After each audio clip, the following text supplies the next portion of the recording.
Good morning, Texans. It's Alan Spader with this day in Texas history for December 1st, 2nd, and 3rd. Edward Burleson is named the commander of the Volunteer Army. James Bonham writes Sam Houston and volunteers for the Texas Army. When in Alabama, he helped to organize the Mobile Grays, a group of 38 men, 30 of which died at Goliad. He will be commissioned as a second lieutenant and would die in the chapel along with Almiron Dickinson, Gregory Sparzer, Toribio Lozoya, Robert Evans, Jacob Walker, Anthony Wolfe, David Crockett, and several others in the last stand of the Alamo's defenses. The others are prior guys from Crockett's group over there at the fences there. Robert Potter is given a letter of marque and reprisal by the Texas Provisional Government, which authorized him and Texas Navy to patrol the Gulf of Mexico. On December 2nd, 1835, Philip DeMint, commanding the Texians at Goliad, urges the expedition against Matamoros.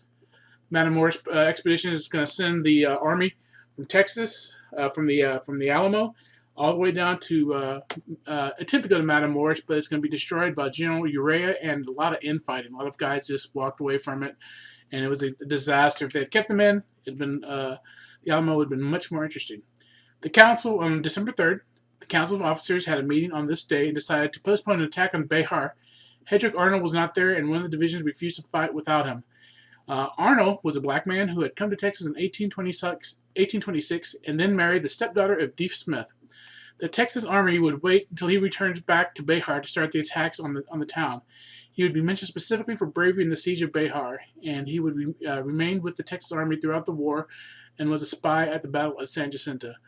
So that's going to be a big kicker at the Battle of Bexar is they would not fight without Hendrick Arnold, a black man, and a lot of those guys had slaves. So gotta think about how brave and how tough and how awesome of a fighter that guy must have been for those type of guys to say, you know what, we'll wait till he comes back because he's the best of us.